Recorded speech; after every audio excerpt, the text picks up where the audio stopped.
You're listening to the New Old Heads podcast, shot live every Tuesday at twitch.tv/newoldheads and released every Thursday at noon via bringingdowntheband.com. The show is brought to you by Coleman Dental, Indie CD and Vinyl. Support the show directly by becoming a member at patreon.com/newoldheads. Thank you. You are now tuned in to the New Old Heads podcast. I am Major 7. The brothers are in the building, starting off with my man, Jay Moore. How are you, good sir? I'm doing well. You know the vibes. Peace, freedom, and reparations to all. Peace, freedom, and reparations, my man. Straight to the point. Longevity, How are you, buddy? Doing all right. How you doing? Good, man. My man, DJ J Div. What's happening, brother? Salutations. Everything good your way? Yes, sir. I like to hear it. Yes, kind of brisk out here. A little change up, you know. Just a tad. This is the best time of year, though. Fall, hoodie season, Timbs if you got them. Absolutely. You know what I'm saying? This is that wheat weather. You know what I'm talking about? Mm-hmm. In the Midwest, you might have your nice pelly. You could have a nice pelly. I mean, like, you can tell there are some individuals, they've had that pelly on layaway. And I mean, they were like, yo, it's supposed to be cold right now, so I'm going to wear this pelly whether it's cold or not. Yeah. News. First things first. So J. Cole dropped Port Antonio. So this is our Port Antonio conversation. So we can take it however we want. We can take it wherever we want. But we're going to reference this part first because Joe Budden and his podcast, in a recent episode, they sat down and they reacted kind of in real time. You know, they played the record, went through it. And although most of it, they actually liked it. Generally speaking, there was a part where Joe Budden was a little perturbed, if you will, over J. Cole's like "I'm free from the big three" references that were in the verse 2. So let's just play that and then we'll just kind of get into it. What do you mean you finally free, as if you never wanted parts of the big three conversation? That is a load of crap, and I'm not gonna let you just piss on me and tell me it's raining. Get the out of here. He could have wanted parts of that and then saw where it was going and said, I don't want to deal with it. Well, then go sit your ass over there with Sunshine Anderson and the rest of the people that you Wow. and say, if I woulda, I coulda, but then I woulda lost. No. Any thoughts? I completely agree with him on this. I mean, like, honestly, I feel like J. Cole, and the thing is, I like the record. I like the vibe. But, you know, he's rhyming over the Dead President sample. What is it?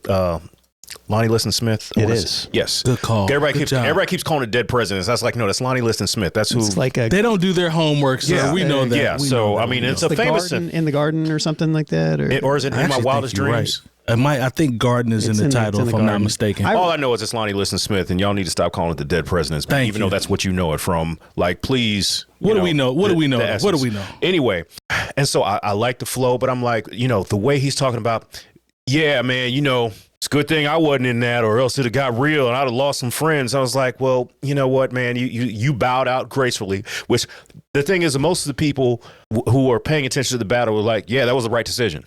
Nobody really was upset at you after. Maybe Kanye West, but hey, that's his problem. Because when you see what happened to Drake, you realize that was probably for the best for you to go ahead and get on that large stage and say how much of a fan you are of Kendrick and how and take your diss or whatever you thought you had popping off, talking about his albums are boring and nobody really likes him, knowing damn well that's not the truth. He said he didn't mean it. Yeah, I mean, you can say that in but now don't say, had I jumped in, it had got really real. Yeah. I was like, well, you didn't jump in, fam. And you know what? You made a smart business decision by not doing so. But don't wait until, after the smoke is cleared and we have clearly defined who was the winner of this battle and say, man, it's like, it's like, if I was there, let me tell you something, like, man, if it was me, like, we don't, at this point, dog, we don't care. But at the same time, he said something along the lines of like, I'm free from it. Like, I'm free from the idea of there being a big three anymore, and like, how does that get him away from being away from the big three? Are you saying because now you are clearly you're not even in the big three? Because maybe I didn't really get that though, as far as him saying he wasn't a part of the big three. Yeah. You talking about the free bar when he said like I'm free or whatever? So they got you out of there? What are you saying? Why are you not part of the big three? I didn't really take it as he was free from the big three. More so as free. His conscience is free.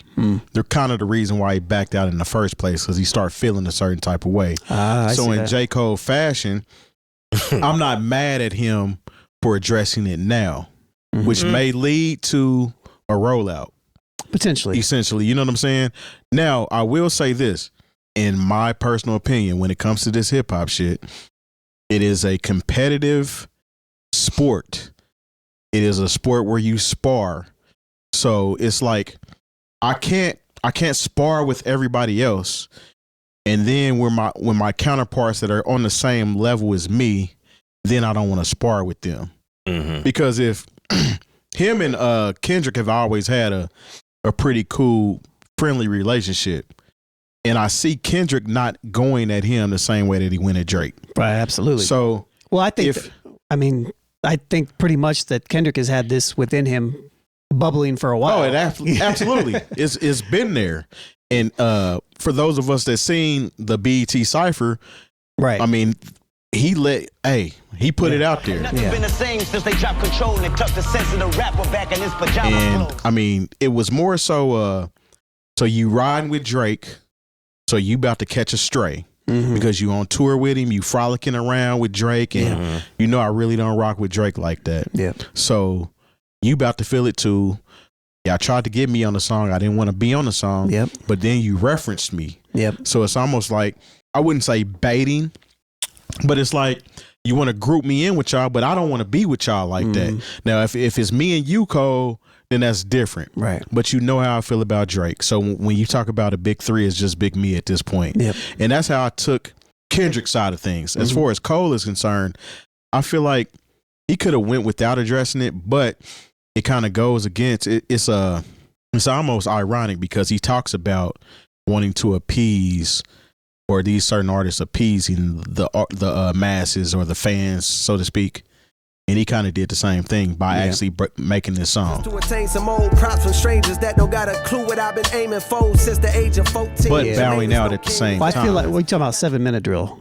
Well, I feel like 7 Minute Drill was more of that than this one. But he was saying playing to the algorithm in the AI, you know, that type of thing. He mentioned that.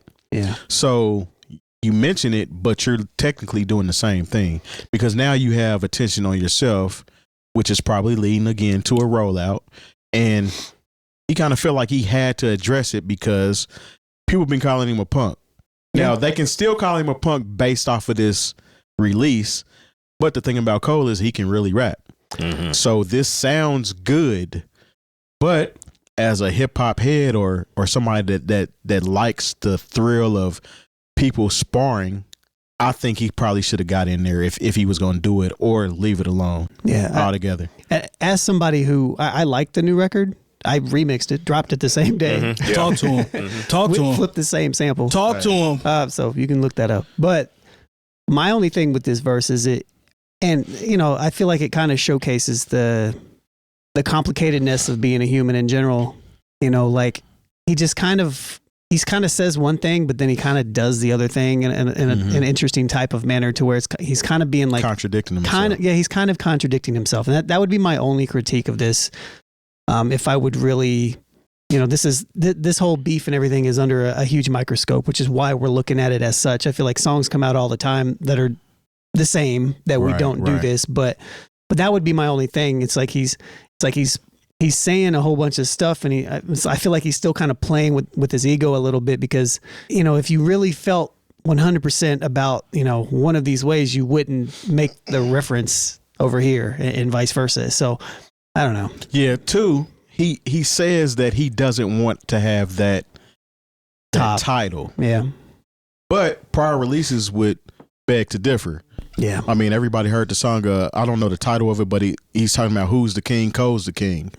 So when it comes to wanting to be at the top of the game, he definitely wants to be at the top of the game, and you definitely want that spot. But it felt like maybe he felt like it was going to dirty up his image if he got in there and slung mud with Drake and Kendrick, but it wouldn't have been the same thing. I think maybe deep down, he's got the same feelings of Andre that we just talked about a few weeks ago. Remember when Andre was like, I don't feel like I was meant to be a rapper. Oh, from the beef aspect. Yeah. So maybe that's part But of it. I don't see that from Cole, though. Maybe not. Cole takes shots at people. Yeah. He took shots at Kanye. That was part of his rollout leading into For Your Eyes Only. Remember that? Yeah. He's taking shots at who is it? Not Lil Peep, but Lil Pump. Yeah. He's taking shots at. But didn't he reconcile with Lil Pump? Wasn't the maybe on Middle Child or so? I don't know. There was a record where he. There was a conversation where he kind of. Yeah, that's true. There was a conversation, but I know there was a record where he kind of explained where he was going, as it related to that. I do remember that part. Yeah. So Cole doesn't seem to like. I mean, granted, he is one of the top 3. Absolutely. So it's not like there's much more upward that he can. It's not like he can punch upward that I much. wouldn't call him 3. No, he's definitely 2 to me. Like Drake isn't even in the top 3 to me. I mean, he is as far as popularity is concerned, but that's it. Well, if we're talking about them in this, yeah, for sure. You know what I'm saying? Yeah, it's like Kendrick, Jay-Z Kendrick Cole, and then a bunch of other people, and then Drake can have, I don't know. He doesn't even rap, really. I mean, you got to give it to Drake at the end of the day, man. I don't. You kind of do, though. I mean, although we've been calling him a pop star since the beginning of this podcast. Yes. Which is what he is. It is true. But in the grand scheme of things, when it comes to this rap shit, he is definitely included in that top 3 when it went from their time in this game, because they 100%. All kind of came in at the same time, and they're all at the top of the game at the same time. I think it just depends on the metrics. And I feel like for my metrics, I would say no. But for most people's metrics, yeah. I would agree with you. I mean, he's there. I'd have him in the. You want to do the 3 of them? That's and he perfectly can fine. rap. Yeah, but his ass off. But I clearly have him at number 3 when it comes to rappers. Well, if you say, hey, if it's this the big 3, Drake is clearly 3rd. Yeah. Well, it's not even close. Even with I'm over the whole thing. I haven't been enthused about this battle for a while because it's been pretty much what I've, just my personal opinion. I haven't been too excited about it because I've already thought in my mind how this is going. Right. So I don't want to, get too deep into it. As for the record, I don't want his ability to rap to get outshined because he's extremely nice. Whose ability? J. Cole. Oh no, that's record. Not in question. Yeah, he's extremely nice and he blacked all the way out for the whole thing. Mm-hmm. As it relates to Terry's point about the competitive nature, yeah, if we're looking at it from that angle, this is not necessary. Like, there's no need for you to even try to come back and circle the wagons at this point, because but the thing about it is that's the competitor in him. Well, he has to acknowledge it, although he conceded. He's conflicted. That's it. You beat me to it. He's fighting himself because he is a competitor. So I see that part, but to me, it's not necessary, bro. You already bowed out. You already said you were cool. Everybody, I'm staying away. Just rap. And maybe Kendrick's always known this. Maybe that I feel. What was his line? I feel you're conflicted. I'm feeling. Yeah. I remember you was conflicted. Maybe it actually was towards Cole. And all the other shots were towards Drake.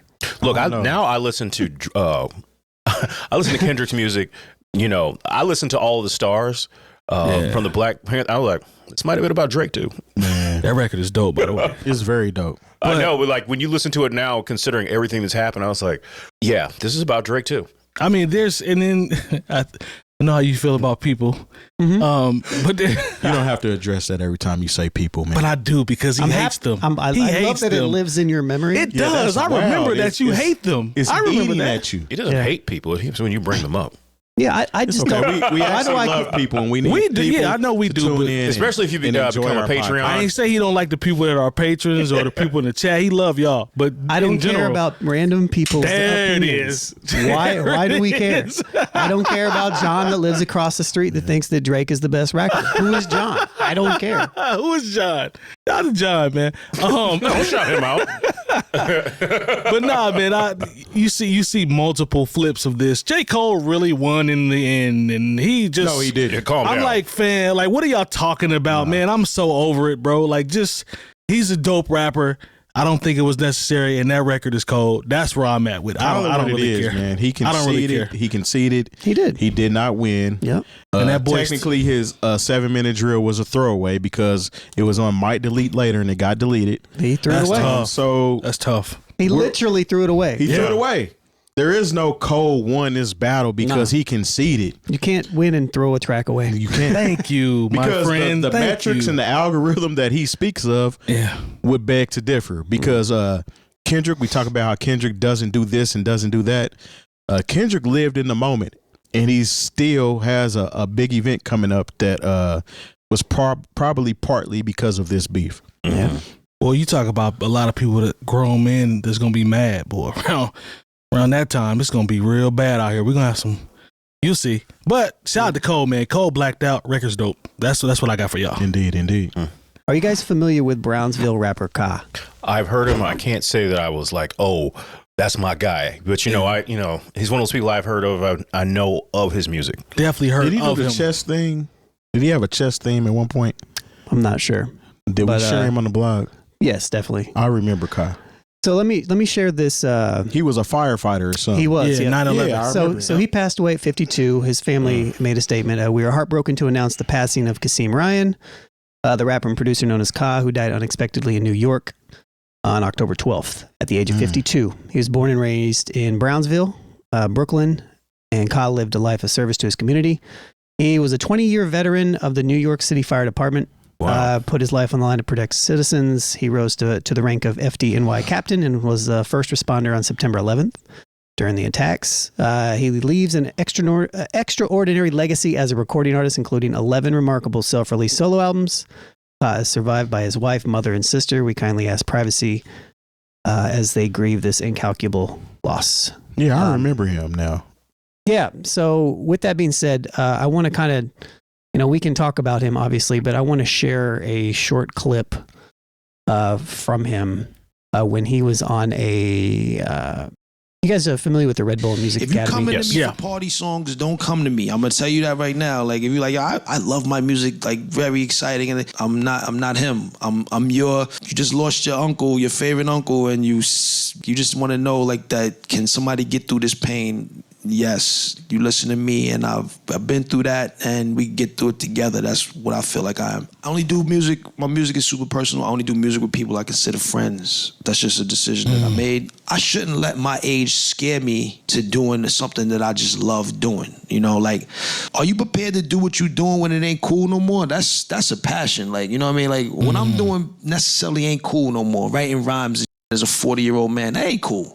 For some, it's cool. For me, I'm good with it. You know what I'm saying? Don't get it fucked up. But I'm like, whatever the hot genre is right now and everybody's doing it, are you gonna be prepared to do that when it ain't cool no more? And when you like a weirdo doing, like, it might be somebody right now in their house, a 60-year-old man that's still doing disco. That shit ain't cool no more, but he loved that. And I gotta salute that man for that. So with that being said, rest in peace to Ka. Again, I wasn't super familiar with his music outside of what we used to share on Bringing Down the Band. He used to work with Rock Marciano a lot. He was one of his friends. I do remember once I seen this, I'm like, oh yeah, that's dude that he came out later.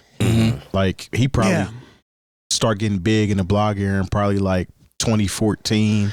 Somewhere around there. Yeah, it was a little later. I wasn't super familiar with his work, but I think he made some interesting points in that Red Bull interview where he talked. That was fire. Where he talked about he only works with his friends, he only works with who he wants, with people he knows, and also like it's cool to be an older rapper. Like it's cool. That's just what I do. You can like it too. The point that he made about the person that is, I think he is 60 years old, is the reference that still likes disco. But they love that, so that's what they do, and they stay in that pocket. I really like that part of it because it does take balls to have individuality and stay where you are and just know that that's your pocket, that's your lane. He obviously embraced his when he was doing this interview because clearly he wasn't changing. Like, that's who he was, and he knew his pocket, and he stayed in that pocket. I respect people that do that because that's hard to not follow trends.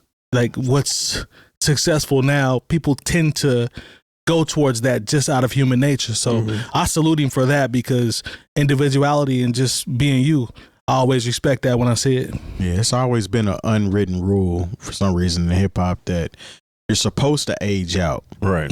But the thing about it is we are actually products of hip hop. So hip hop has been around our whole life. True. So in our essence, all the artists that we rocked with were younger. To us, they looked older because we were kids. Right. But when you start going through the grand scheme of things and how old they actually were, they were really young. But again, we grew up in this genre, and we continue to participate and be, people of the culture of this exact same genre because it's part of us. So it's turned into something else versus I can only do this until I'm yay old or whatever. And we've already been proven wrong with like artists like Scarface LL Cool J just dropped the album. Jay-Z, Nas, Common. Hell, Eminem. You know, exactly. These are all people in their 40s and 50s that drop nice pieces of art this year. Absolutely. You know what I'm saying? And, so and we can we're all relevant. live. We can all live in the fact that hip hop is here to stay. I know he brought up disco. Disco probably had his run for maybe 7 years. Right. It wrapped up in 1979 or 1980. Yeah. So hip hop was born in the 70s and is still going. So that's true. Right. You know, I think about this because I think about my participation in hip hop and like how much longer. Not only am I going to do certain things, but when people are really going to hear from me or care that I'm involved, I know I'm aging out of it. I'm trying to get some other people prepared to step into my shoes. Now take that Tuesday. But are you aging out of it? Is that just for a certain segment of it? Yes, I'm aging out. Yeah. You know, because it's work to me. Now take that Tuesday, you know, which is 18 years long running as a hip hop event. You know, I'm going to look. Metronome and I are going to do that until like we just can't stand on the stage anymore. Yeah. You know what I'm saying? And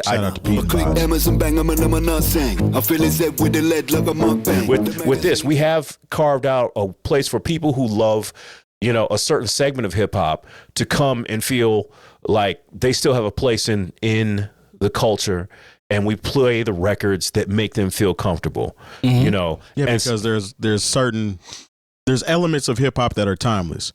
So that's why I said, are you really? Because I mean, certain forms of hip hop are going to stand the test of time, essentially. Other forms are going to go away, or just going to be, as we call it, moment music that only exist in that time. But we participate in the acts that are actually timeless. Right now we can do it, but you never know. In 2 years, they'll be like, y'all got to stop this, you know, and that's fine. But, you know, once again, you have to find your pocket in hip hop and understand what you do is valuable. Yeah, absolutely. Yeah, shout out to that brother, man, for sure. Yeah, rest in peace to Ka, and condolences to his family. All right, so I know you guys are familiar with T.I. and his wife, guy? Tiny. Who's that? And you may also be familiar with the fact that he won a $71 million lawsuit over toy maker MGA's OMG fashion dolls about a month ago. Yeah, I did see 3 that. weeks.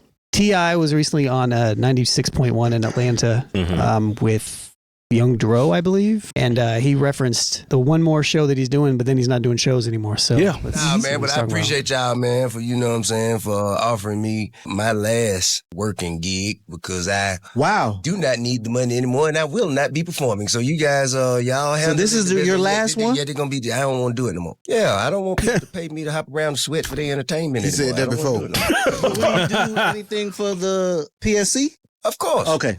I'm going to answer the phone to tell them that I will not be performing.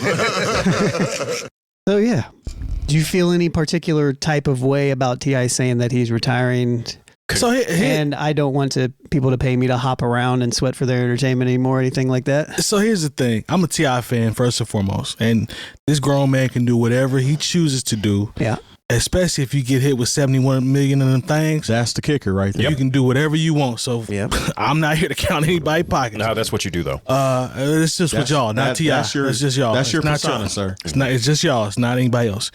But he can do what he wants. Yeah. If I want to be a selfish consumer and play historian, I would be like, bro, you have a lot of fans around the world that might still want to see you perform, because I think of acts that performed until their 60s, 70s, 80s, right? Now, hip hop might not be the genre for that, but there are a lot of legends that damn near went out performing, right? So they gave everything they had to performing in their genre. So it's kind of a situation where you could pick either side, but I mean, T.I. done gave a lot to hip hop, and he did just get 71 million of them things. So my brother, if that's your choice, do you? Look, T.I. has made money. He sold records when it was hard records to sell. True. You know, physical records, and then has always been able to sell hard tickets. On top of that, you know, he's been getting Hollywood money. Yeah.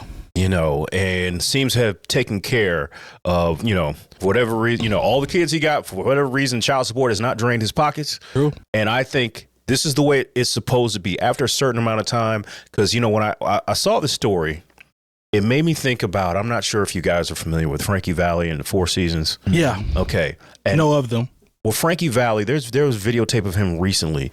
They still trying to push him out on stage, and he is 90 years old. Is he that really old white dude that like looks like he's just like stares into space? Yes. Why would you say that, Lo? Because that's what it is. That's the truth. It's weird looking, man. Oh, word? Yeah. And I think the goal for almost any entertainer, once you reach a certain place, is to make it to where you don't have to, as Tip said, jump around and sweat for these people's entertainment. Yeah. Like, once you've done a certain amount in this entertainment game, if you've taken care of your paperwork as well as your paper, you should be able to work at your leisure. And I'm happy to see a rapper who has been able to do that. Because, they're... Shout out to them. Maybe they want to do it, but I think there are a lot of groups we love who are still out here on the road because they did, because they were cheated early or they didn't get what they were supposed to get when they were really hot. The Temptations only have one original member and they still out here. True. Everybody, there's no original four. OJ is still torn. There's no original Four Tops out here. And somehow they're performing. You see, how I feel about New Edition, but right now they're in a position where they're all in their 50s.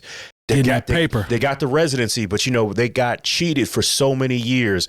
We're on the wrong side of lawsuits for so many years that they're probably now just getting their just due as far as the money that they're supposed to make. So to see T.I., who might be early 40s, maybe late 40s, for him to be able to make a decision like this and have a smile on his face about having his money in such a good position that he can do one more show and he's like, all right, y'all, I'm good.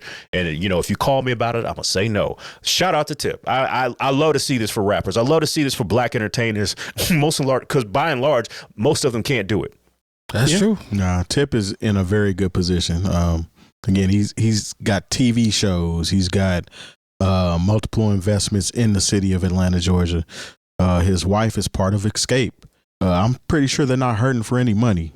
No. So I think this is going to be a situation though where he's just not completely done. He'll agree. probably pop out here and there, but it's not a necessity for him to do that right now. Right. Especially winning a lawsuit. $71 million sets you back pretty good. So a lot of money, man. Yeah, that's a big lump Set you sum. up pretty Not good. yet. It's gonna set you up. Back, set you up. Yeah, you're right. But he's got a great discography. And he never said that he was going to stop making music. Nah, he just said performing. But he might. If he's not making music or not performing, and he's making music just for the hell of it. A lot of times they make the music so they can go perform it, and then add the other stuff into it as well. But I think. But he doesn't have to now, which is kind of a cool thing. That's true. Maybe we get a different type of project out of it. That's what I was about to say. Yeah. What if because I haven't seen a rapper get a Vegas residency yet. I think we're about at that time where we're probably going to start seeing rappers get residencies, and I don't think T.I. is going to do Tip. it. But I think no more. If the bag is right, I bet you he would. Do you know how right that bag would have to be if you just got a check for $71 million when you're I don't know rich? if that bag gonna be that right for him to do it. But I agree with you on the possibility of a rap residency. I don't know if it's gonna be. You Tip, know who I though. see doing it? Snoop Dogg. Oh, Snoop could easily do that. That would make sense. Oh my goodness, Snoop Dogg review in Vegas. That would make sense. Somebody need to get on that right now. 50 will probably do it. 50 would. Snoop could do it Snoop in would, some though. sketchers and sell out every night. 50's getting that TV money. Yeah, he's now one of the judges for what's that show? Snoop is where they turn around in the Voice. chair. The Voice. No, but I was talking about how 50 he's on his Tyler Perry 100% hustle right now. He is, so But yeah, so that's cool. So that's the latest news with T.I. Yeah, T.I. shout out to Tip. Yeah, get that money, brother. He's got the money, and he's not going to get the money anymore. He's gonna. Yeah, you're right. I keep saying like he got to go get it. He already got enough money. Yeah, shout out to Tip. Yep. He's got residuals, so yeah. He hasn't sold his catalog yet either, and that's always an option. Don't have to at this point. All right, so we're all familiar with a guy who goes by DJ Akademiks, right? Oh yes. Yeah. Well, he was banned on Twitch today. Look at the Lord. Works in mysterious ways. Yeah, so as maybe this becomes a segment every week. In trash hip hop news, Yes. DJ Akademiks recently went live with the brain dead Aiden Ross and OF star Danae Davis, to address allegations that Gucci Third Leg, which is a... Jesus Christ. Oh, my God. What are we doing here? Use your imagination. What are we doing here? What Use your imagination. What are we doing here, man? Has apparently been burning What are we women. doing? I'm sorry, like I should. Let me finish. Without Oh, my God. care for a while. Now, aside, Akademiks has been banned from Twitch. Most likely, it is a temporary ban for streaming with Aiden because he's banned on Twitch and he'll be back. But nonetheless, he has been muted for a few days. Now, the story, I don't really care anything about the story. I don't care. I think the story is absolutely hilarious when you read it, obviously.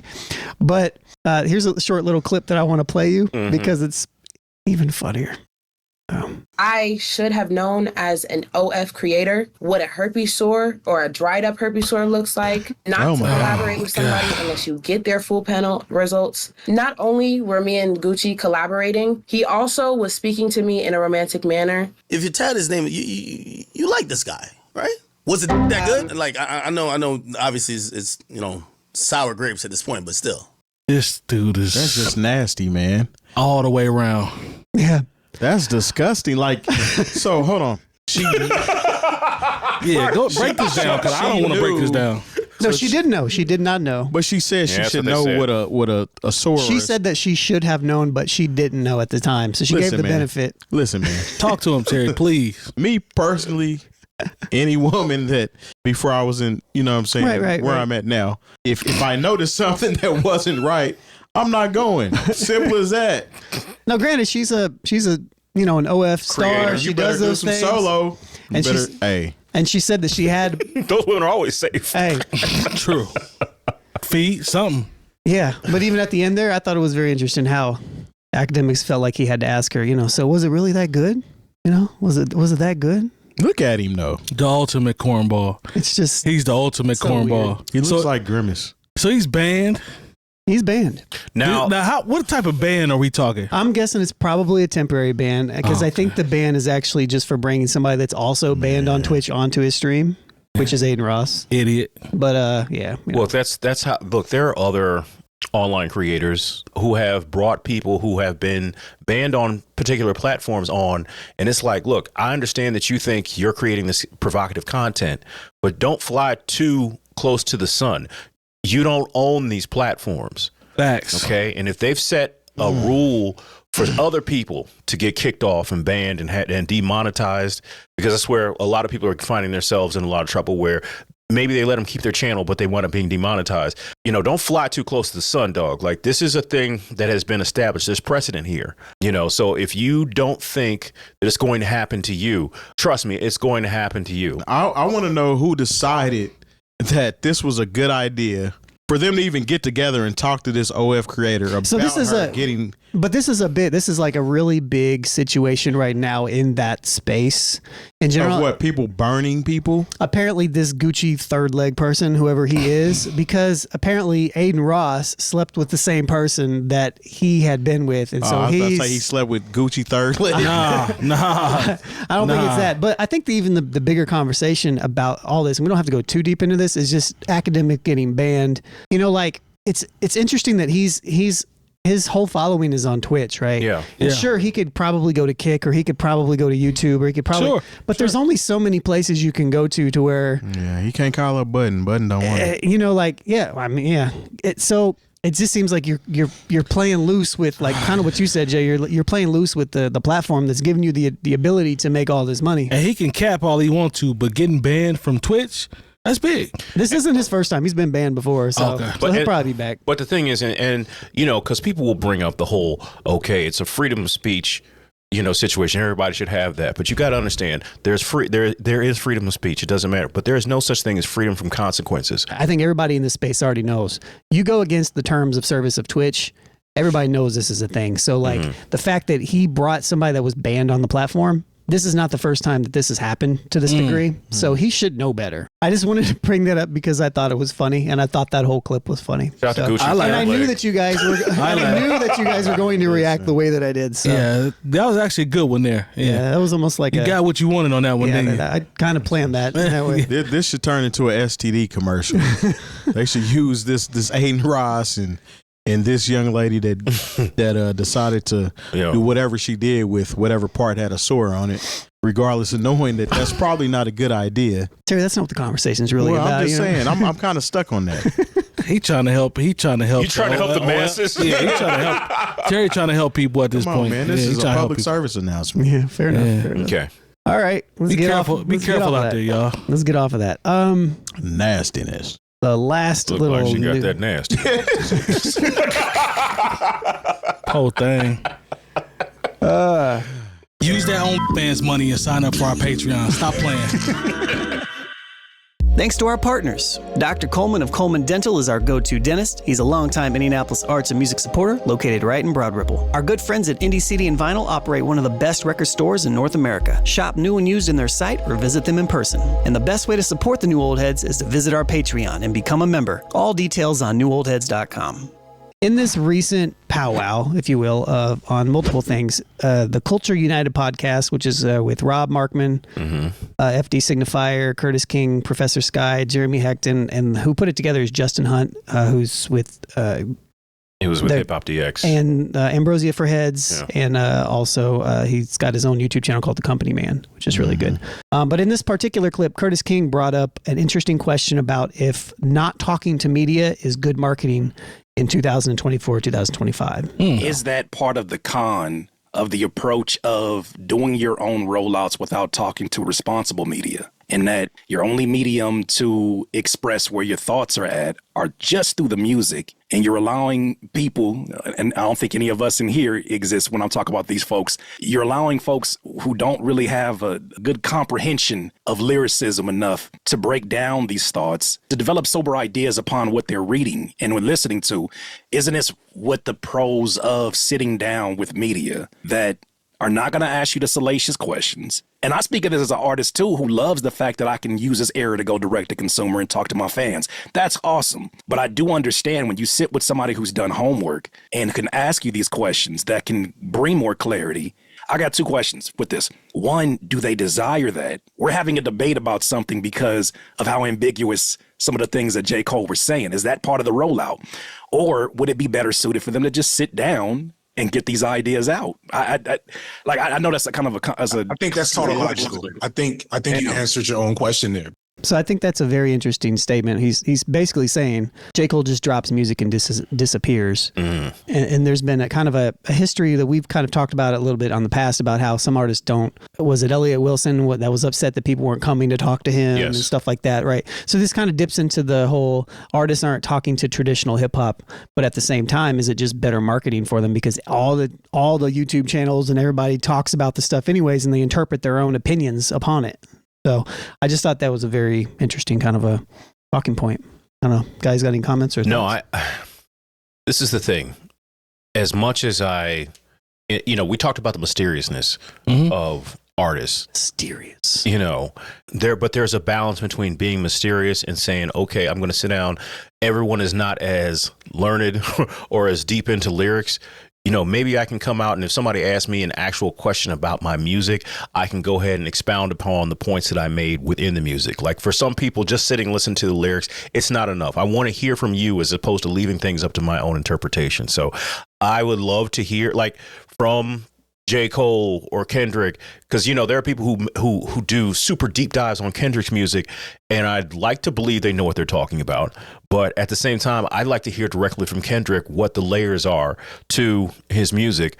So as opposed to just leaving it up to the conspiracy theorists or, the people who are doing these deep dives, it might be, the third eye might be a little too open on what your music is about. And you're actually trying to convey a completely different message. Yeah. Kendrick isn't one of those individuals that just doesn't sit down with people. Who's the last person that sat down? That's what I was going to say. When was the last time? I mean, it's been almost, 5, 6, 7 years? Kendrick will pop out every once in a while, but J. Cole his are much more rare. The last J. Cole one I remember was Angie Martinez, maybe, which was almost 8 years ago. Maybe there was one in between there, but Kendrick's was the last one that I can remember, and there's probably another one. It was probably with Rick Rubin. Was it? I remember. I mean, maybe I'm wrong. I remember Cole sitting down with Ryan Coogler. Coogler. Yeah, I messed it up. Sorry, brother.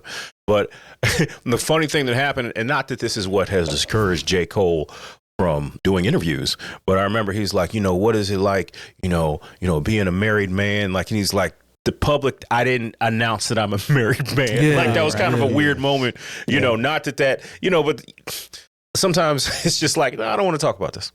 Yeah. Now I think sometimes the like you said, mysteriousness of the lyrics actually, without them explaining it, hold some weight.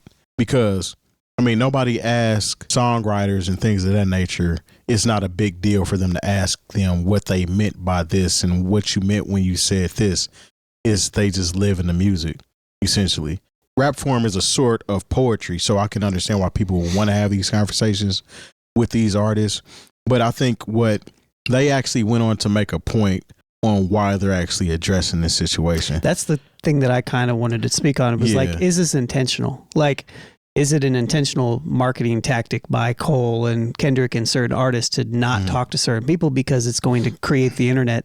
All the hip hop media outlets are now going to talk about what this potentially could mean because everybody's trying to compete with the algorithm. These two guys have the mystique with them is the fact that they're so good and elite at what they do that the nerd in me or as a consumer is like, okay, I want to kind of guess and see where he's going. I want to get the project and listen and have just a clear palette to make my own decision as to where I think he's going, as opposed to sometimes having them come out and do the normal Breakfast Club and the normal stop here and there just to explain what the album is about.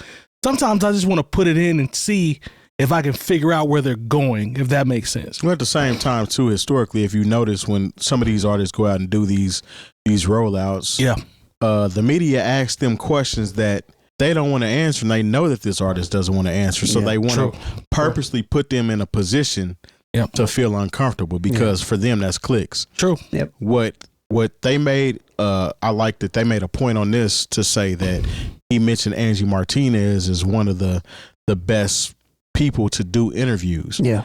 And I believe Curtis King was the one that stated that I feel like we're in that same position as well. We are the new media. For sure. When it comes to this shit. True. People that actually with hip hop and don't want to put a sour taste in people's mouth. Yep. We're going to be more responsible as far as that's concerned. He was mentioning that even if he doesn't go to the mainstream media, at least come to us and tell us what's going on versus remaining so reserved with what you want to do because we're not going to attack you like that. Right. That's a good point. No, that's a good point. Because it's like, when you do decide to pop out, don't just go talk to Gayle King. Right. You know what I'm saying? Come talk to the people who literally listen to your records and don't do it as an assignment. You know what I'm saying? You can. I see that we see this all the time, but nothing against Gayle King, whatever. No shots at Gayle, but you'll see artists pop up and you can tell when something's going on. Like, for example, the Baby, he's got a project or something that he's dropping, so he's making his rounds.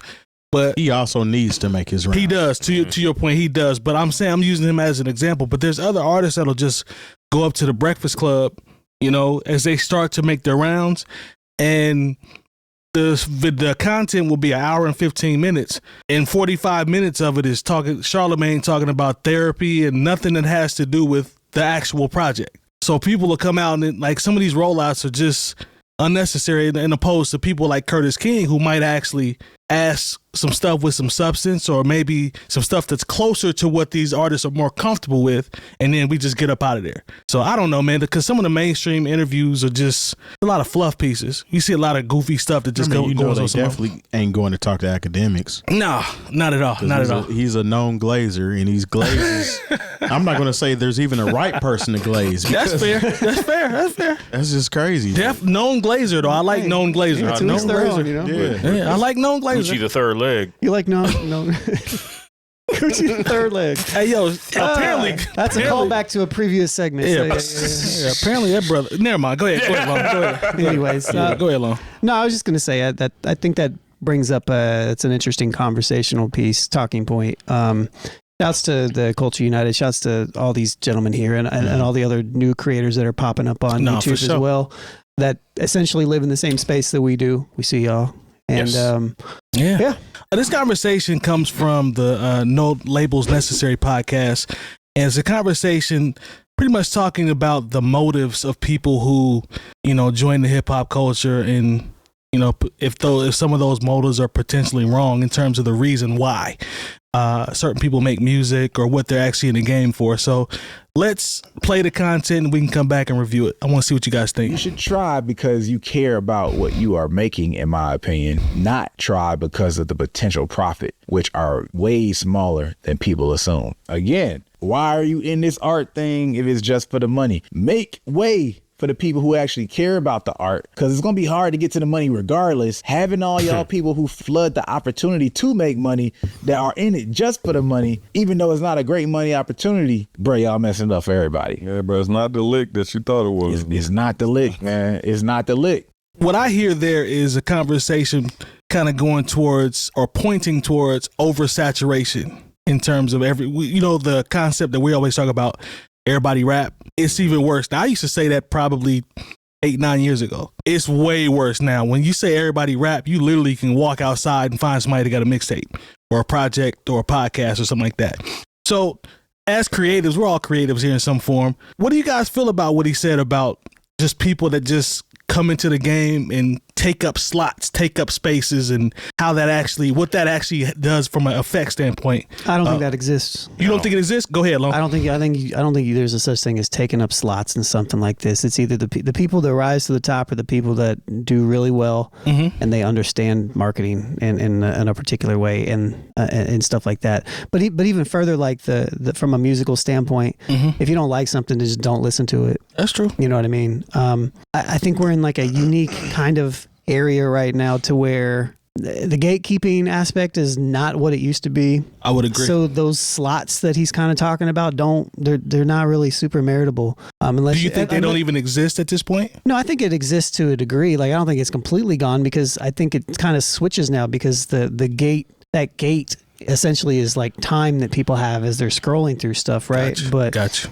I don't know if I fully agree with the fact that it takes up slots, though. I don't agree with that part of their conversation, but I do agree with the part of like, hey, if you're going to get into music because you think there's money here, you are sadly mistaken. Absolutely agree with that one, yes. Because we're in a situation right now, we've talked about this on several different levels. Nobody's selling anything anymore, okay?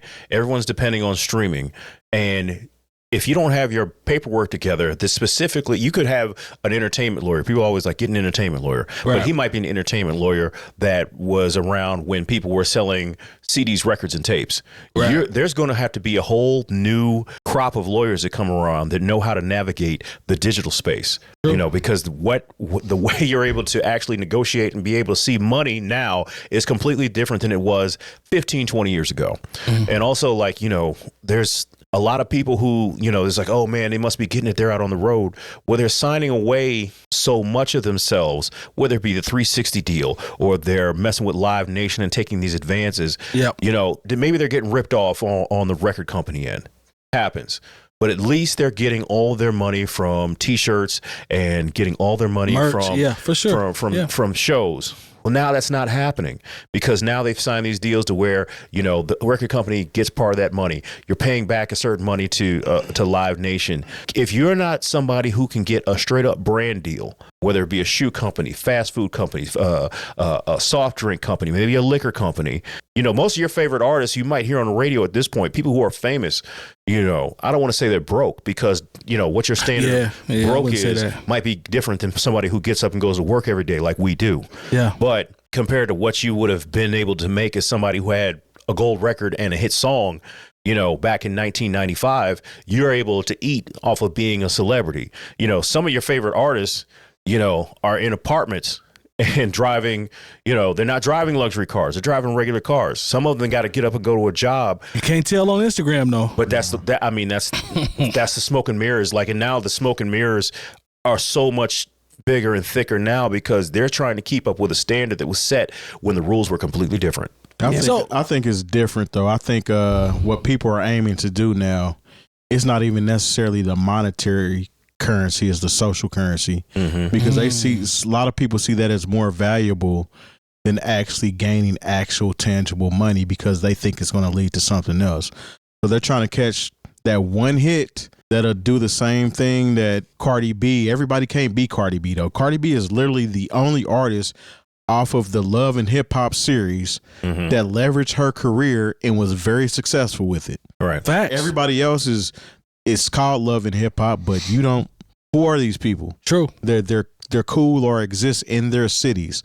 She's the only one that leveraged her career to the spot where it's at now. So again, a lot of people are using the social currency as more so a thing because they would rather be popular than rich anyway, and hoping that leads to something else down the road. Otherwise, they got their 15 minutes of fame, they got in, got out, and that's a wrap. Let me ask you guys this as it relates to the clip that we played.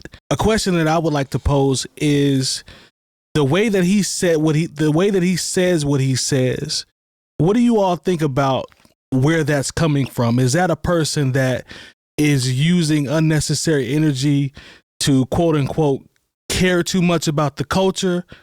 Or is this someone that it could be deemed or could be looked at as, oh, you just hating because everybody has an opportunity and it's the Wild Wild West now? You can tell that these dudes are probably artists. Right. That's what I'm asking. That's different. So exactly. They're getting in the game for, this is their artistry. This is what they want to do. This is their lifeblood. And other people are getting in for other reasons. I think that's why he's saying step aside versus actually acknowledging what's going on here because of where we're at as far as socially. That's what it is. That's exactly why I asked you. Yeah, I don't think they're hating. I think they, especially the guy that was talking, I think he legitimately thinks that people are standing in the way. I understand where he's coming from. I just don't think I just don't operate out of that mindset, and I don't think that's a good place to operate out of if you want to be successful in general. That's why I said if you notice potential wasted energy. You're doing it holding a grudge at the end of the day. Right. Because somebody else that is not as artistically inclined as you deem yourself is taking those spots, so to speak. But those spots were never meant for you anyway. But go ahead and finish your thought. Granted, what they're referencing here is a Kenny Beats tweet. So it's not even like, this isn't like him going on a soapbox. Like he's responding to what Kenny Beats was saying about the music industry. And so when you look at it in that context, I understand that aspect. I just don't fully agree with the whole people are in your way. Like yes, that it's all luck, and it's all about networking and it's all about all that stuff. But like other podcasts can exist. They're not taking our views. Like that, it's not a thing. Like if we do super well, then we're going to shine to the people that want to come and check us out. And the same way with the music that I do as well, like there's a bazillion people that listen to stuff all the time. You just have to learn how to market a little bit differently, and you have to adjust. Now, is it super challenging? Is it super hard? Is it pitted against you? Yeah. Yes, absolutely. But that's kind of Lil Pump is actually the perfect example of his social income running out because now he's leveraging it, trying to support Trump. Yeah, and taking pictures in front of Trump vehicles and wearing the Trump hats. I mean, he was doing it the last election too. Yeah, but quite he's honestly, trying to keep using that same thing to keep him. But honestly, after since 2020, and now we're into this election cycle, what did we hear from Lil Pump in between those 4 years? I don't think I heard anything. Nothing. You know what I mean? Like, I wasn't looking, but he put on makeup and all kind of crazy shit because he's pretty much just trying to grab something because he's not getting his hit anymore. You know what I'm saying? His social hit, because you don't have any hits. You're not very talented. He's an island boy.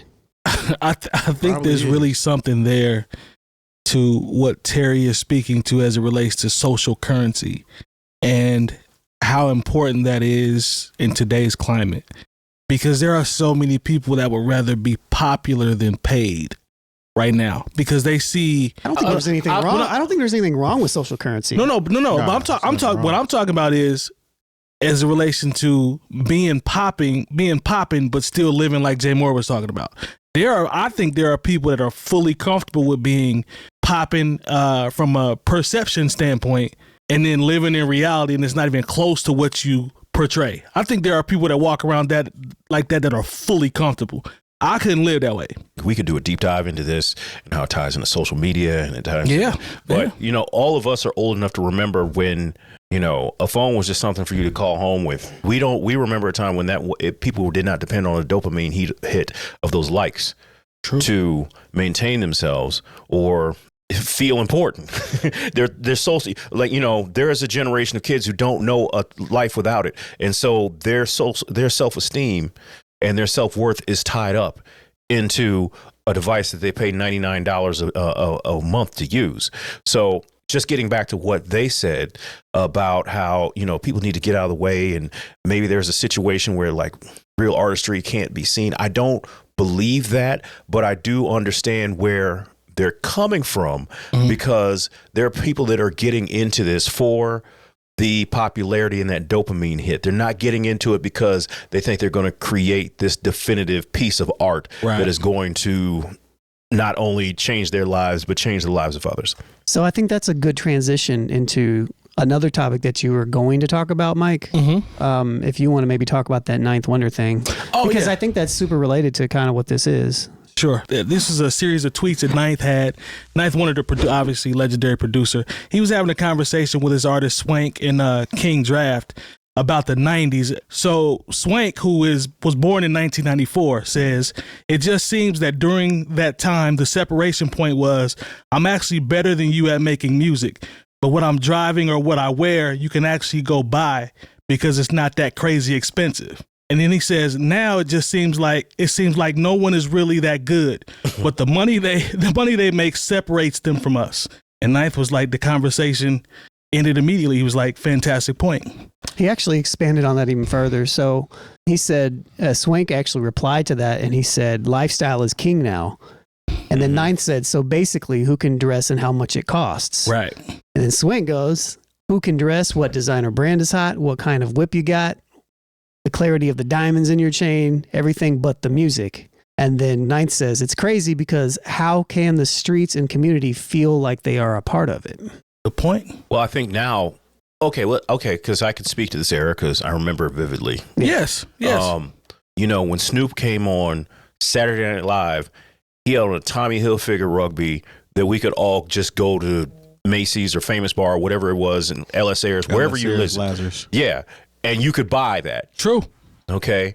You know, they might have, the most expensive thing they might have talked about that might have seemed out of reach was a Rolex. You know, throw your rollies in the sky, but like pretty much they was wearing starter jackets. Yeah. And, you know, you could, they were driving a Mercedes or a BMW, something you might know that maybe if you had a, you know, your circle of, you might have had a friend's mama that had one of those. Yeah, exactly. Yeah. But then when it jumped to Benzes and Ferraris, it was something else. Like there used to be a time you'd hear people talking about Camaros and Corvettes and Samurai Suzukis. True. You know, and this is what people were driving. I remember Eric B talked about like when he got, you know, a Rolls Royce or a Bentley, he said people was like, oh man, that's a white man's car. Yeah.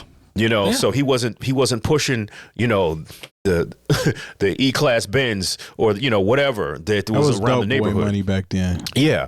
You know, but I think there is, you know, now you see people wearing stuff that you don't know where to buy that stuff.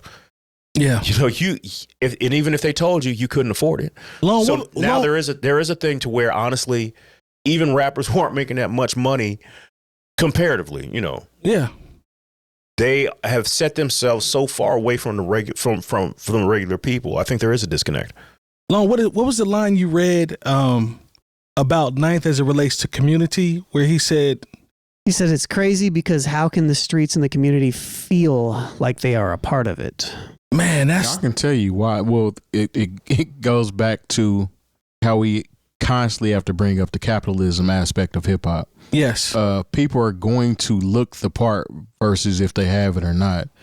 And they're going to do whatever they have to do in order to do that, whether it's go to the swap meet or rob. You know what I'm saying? I mean, people have been robbing. Scamming, robbing people for Jordans since the 80s.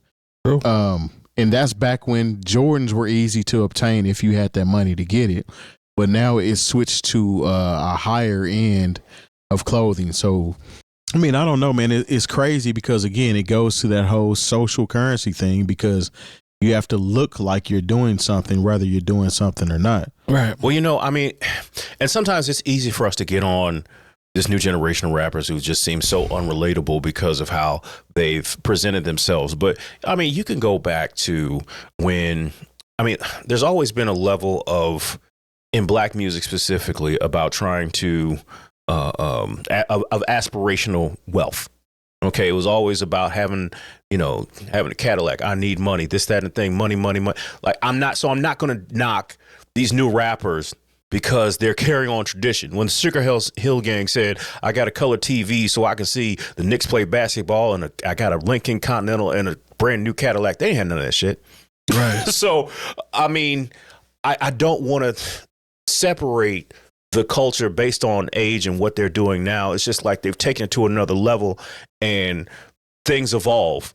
And I that's where I never want to too much turn my nose up or look down upon the newer generation. No, I would never do that, because I mean, even further than that, not necessarily further, but more recent than the Sugar Hill Gang story was what's his name? Dapper Dan. Yeah. Dapper Dan was literally taking the Louis Vuitton and the Gucci materials and making these outfits that were, unattainable, ghetto fabulous at the end of the day. And once he did that, that created an image that made the actual designers want to bite his designs. Yeah. And here we are now, fast forward, he's got deals with Gap and Gucci, you know what I'm saying, from stuff he did back in the 80s. Now, again, gold chains and things of that nature have always been a part of hip hop. But the thing about it is, it wasn't the main part. Now it's more so they're looking at what kind of fashion you have on. Even if you go out, people don't have fun. They don't dance. They don't do nothing. It's a fashion show. True. They're trying to show you what kind of outfit they got on. They standing around. They say it's a movie and they ain't do shit. Yeah. I mean, like now it's crazy. Like, once again, this is where someone's going to get mad, but it is. They'll be all right. They'll be all right. I'll say specifically within our culture, black culture, hip hop culture, whatever you want to say, and I don't want to specifically leave it on black people, but our young men are competing with our young women in a way that I feel is unhealthy. Like a girl could say, hey, I got a new pair of shoes. And now it's a dude to be like, well, check out these shoes. I was like, cuz you're not supposed to be trying to compete with women out here in the marketplace. Yeah. I mean, that's a whole nother. That's a whole nother thing. But like, it's once again, seeing how culture moves in real time. Like I said, there's not even an interaction between people anymore. They literally stand around. Mm-hmm. They want to be seen. Everybody thinks they're a little bit famous right now because of social media. I think what I don't want to get lost in the tweet is, especially from Swank, when he says, it just seems that during that time, the separation point was, I'm actually better than you at making music. That part. Well, yeah, because what do we said about people who say I'm not a rapper, I'm a hustler, I'm not a rapper. I was like, people put rap and being a dope MC as maybe the third or fourth thing that is their priority. I think he's 100% correct when he says that, because I always say randomly stuff about pie charts, but fashion and however they want to look and all that, that's a bigger part of the chart than actually being good at music. Social currency, that's a bigger chunk of the pie than actually being good at music. I don't know, man. To me, that's to you, but the whole swag thing and being able to create a vibe, whether it's good or not. So me and my nephew talk about this Future song that's out that's supposedly very, very good, and it's a vibe essentially. What is it called? Pluto something or another. Mm-hmm. But he literally mumbles, and they love it. Yeah. So I'm with him. I'm like, man, I don't understand the appeal of this shit. But Future is one of them people that he's got on a nice outfit. He's a designer. Yeah. He talks about having all these women and things of that nature. So the music doesn't matter, because it's the vibe that you're receiving from that music. So I think his argument is stating that maybe I don't have to dress like that, but I rap 10 times better than you. But a lot of people ain't paying attention to that shit now. Yeah, that's what unfortunately, that's not an important factor of what people are paying attention to. They'll go on to tell you that it's boring. I don't want to hear that shit, man. He's trying to tell me how to do this, and it sounds too put together. I need to feel a vibe, essentially. You know what I'm saying? I think what you're explaining is correct, but I think that goes to the difference between, I don't know if this even exists anymore, but it does in some form. The difference between mainstream and I guess what we used to call underground or unknown, because on the mainstream, I think you just described it to the T, but I do know that there's a sector where what you just talked about is also received well. But I just think it's on such a smaller scale, it doesn't resonate as much, I guess is what I'm saying. But I feel you on the vibe, because the actual vibe conversation is going to always win. It's going to always win. So I feel you on that. I'm not mad at that. Listen to Plutowski if you have it. Lone has it. Lone will pull it up. Yeah, no, he won't. No, I don't. Check it out, man. Take 3. NewOldHeads.com for all the education you need this year. Make sure you like, subscribe, hit the bell for any notification that you see from us. Give us a 5-star rating if you can, and also check out our Patreon. We started $5 options. We appreciate the support, and we'll see y'all next week. All right? Peace. All right. Goodbye. You hit the post.